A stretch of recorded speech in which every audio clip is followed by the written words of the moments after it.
pessoal, né? Vocês estão enxergando aí helicóptero, né? Algumas aeronaves bem interessantes, né? Parece coisa assim de, sei lá, de Star Wars, né? Alguma coisa de outro mundo, né? Então muita gente usa isso para dizer, ó, tá vendo, tá aqui. Existiam os antigos egípcios tinham aeronaves, né? Tinham tecnologia já avançada e nesse nível, tipos de helicópteros, né? Então é aqui que mora o problema, né? Porque eu me lembro que eu ouvia isso na minha adolescência, né? E eu ficava assim, nossa, ficava impressionada, né? A mente humana gosta, né, do fantástico. E na adolescência realmente isso me impressionava, né? Nossa, que coisa. E aí depois quando você começa a estudar realmente de uma forma mais científica, e aí começa, principalmente quem estuda, né, ali um pouco da epigrafia egípcia, da escrita hieroglífica, começa a entender alguns pontos. Primeiro que esse templo esse aqui está numa coluna, numa parte desse templo que eu mostrei para vocês, de Sete I. Esse templo era de Sete I, passou para Ramsés II, né? E a gente vai entender. Inclusive, pessoal, esse templo de Sete I também está relacionado ali a uma mulher, eu acho que alguns de vocês conheceram, né, ouviram falar dela, Dorothy Louise Ede, que também é conhecida como Om-Set. Eu acho que muitos de vocês já devem ter visto pela internet algo sobre a Om-Set. Ela viveu ali de 1904 até 1981, e ela era a guardiã desse local, desse templo de Sete I, Om-Set. Aí a gente entra na parte mais espiritualista, né? Porque essa senhora, ela dizia que estava lembrando ali das vidas passadas dela, e ela lembrou que ela foi tipo uma sacerdotisa, né, de Sete I, né? E ela era tipo um amante dele, desse faraó. Né? Exatamente, Igor. É essa, é uma senhorinha. Eu já cheguei a ver alguns vídeos dela. Né? No começo teve épocas que eu ficava impressionada. Tem uma amiga minha que é, inclusive, da arqueologia também, e ela ainda hoje é impressionada, porque ela realmente trazia muitas informações importantes para os próprios arqueólogos, egiptólogos, né? E eles ficavam assim meio que cismados, né, com algumas informações. Tanto que ela foi morar perto desse templo de Sete I. Ela foi para o Egito morar pertinho desse templo, e ela era conhecida como a guardiã do templo de Sete I. E a Onset, né, a Dorothy Louise, o que aconteceu com ela? Né? Vamos entender o que aconteceu com ela. Ela caiu de uma escada quando ela tinha, já eu volto aqui para essa imagem. Então, essa senhora que ficou conhecida como Onset, né, a Dorothy Louise, ela caiu de uma escada aos 3 anos de idade. E aí, depois dessa queda, ela acordou e aí começou a ter, diz ela, visões, né, e tudo. Ela acordou e acreditou, começou a acreditar realmente que era a reencarnação de uma sacerdotisa. Olha só, né, essa sacerdotisa, ela cometeu suicídio, né, quando foi descoberta como ex-amante ali do faraó, desse faraó Sete I. Ela se envolveu amorosamente, eles eram apaixonados, segundo ela, né, essa sacerdotisa e o faraó Sete I, né, o que mandou construir esse templo que eu mostrei para vocês. E em 1956, né, essa senhora, a Dorothy, ela se mudou para uma pequena vila em Ábidos, né, bem pertinho desse templo de Sete I, e ela começou, se eu não me engano, ela até estudou egiptologia, e ela começou a prática ali da religião egípcia antiga. Ela realmente, ela praticava a religião egípcia antiga. Né? E ela, inclusive, depois que ela se aposentou, né, principalmente, ela começou a se dedicar muito a isso.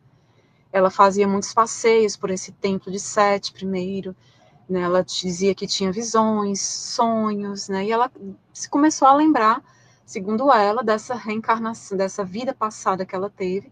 Para ela, né, de acordo com a crença dela, era tipo uma lembrança de uma vida passada que ela teve. E ela tinha essa função, pois é. ela morreu acreditando nisso, né? Então, para ela era uma coisa assim. E ela passava algumas informações importantes, realmente, para os arqueólogos, para os egiptólogos, né? Ela é bastante conhecida lá no local, tá? Pessoal, os próprios arqueólogos, egiptólogos, muitos a conheciam, né? Então, esse templo de Sete I, ele é conhecido pelos hieróglifos daqui, né? É tanto que é chamado os hieróglifos de helicópteros, né, de aeronaves no templo de Sete I.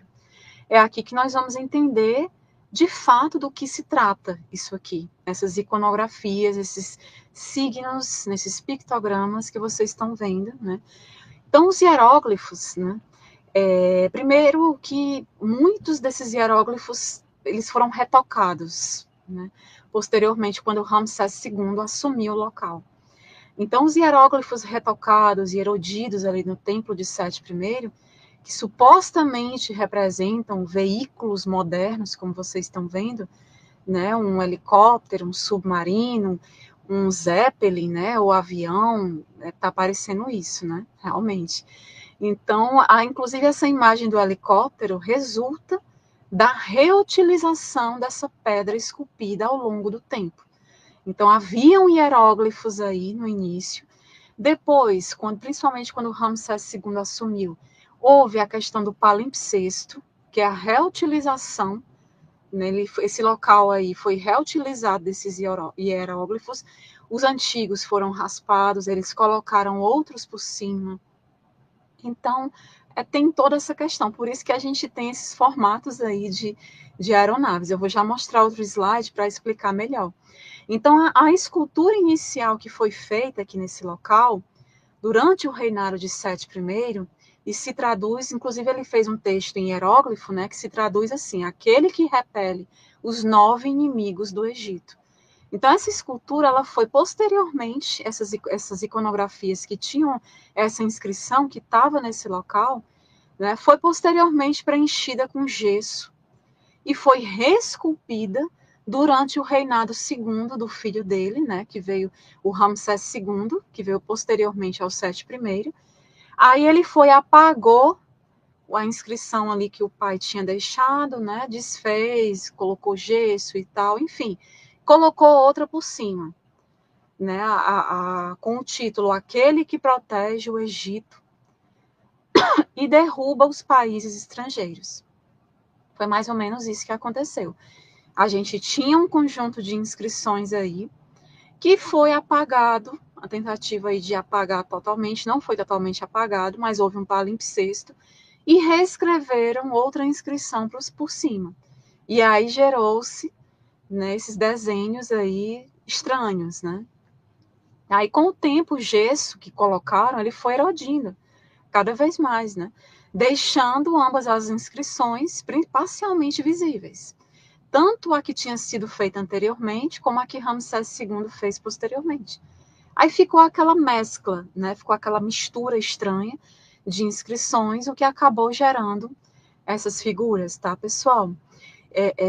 Ambas as inscrições, elas estavam ali parcialmente visíveis e criando um efeito semelhante a um palimpsesto, né? Um palimpsesto formado por hieróglifos. A gente tem muito esse caso do palimpsesto na arqueologia, né, a gente vê muitos casos, e era um palimpsesto de hieróglifos sobrepostos.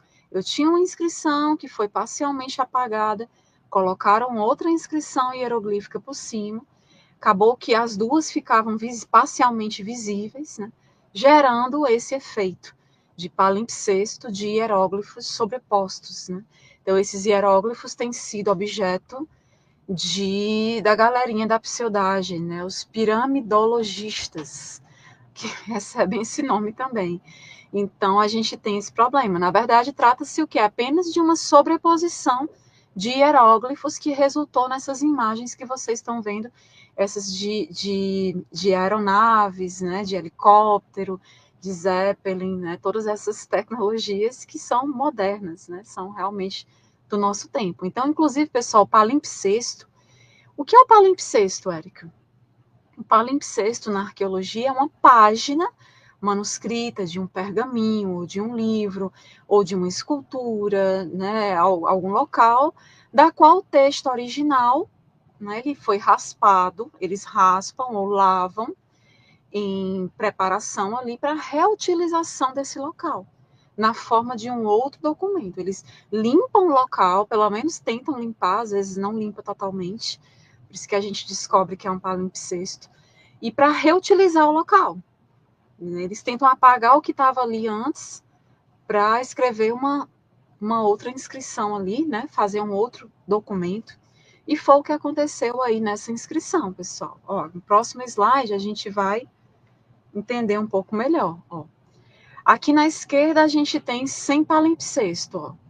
Esse retângulo aqui da esquerda, você está vendo os mesmos hieróglifos ali que vocês estavam vendo, sem palimpsesto. Tá? E aqui na direita, com palimpsesto. Ó, você vê que tem um hieróglifozinho que ele parece uma tigela. Ele é uma tigela, eu chamo de tigelinha, e ele tem tipo um laço numa das extremidades, é uma tigela com um lacinho. E ele lembra um Zeppelin, né? Quando ele foi colocado por cima do outro hieróglifo que havia, né? Ó, esses de vermelho, que vocês estão vendo no slide, se vocês não estiverem vendo bem, aumentem, tá? Bastante, porque é importante. Então, essa grafia de vermelho foi com o palimpsesto. Foi o palimpsesto que foi feito. Foram as novas inscrições que foram colocadas praticamente por cima do que já havia. É tanto que a gente tem imagem da esquerda sem o palimpsesto, imagem da direita com o palimpsesto. E aí vocês estão vendo na imagem aqui da direita com o palimpsesto essa sobreposição de hieróglifos. Aí você vai ter várias, as aeronaves vão se formar daí, né? O helicóptero, né? E hoje a gente tem o que resta desse palimpsesto, né?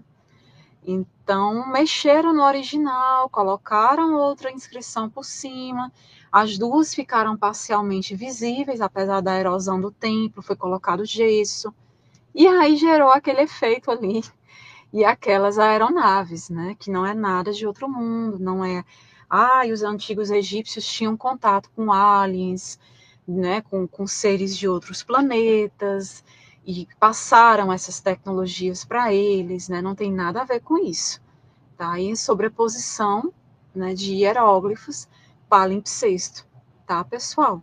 Por isso que a gente teve, né, essa situação que a gente tem aqui, ó. Ops!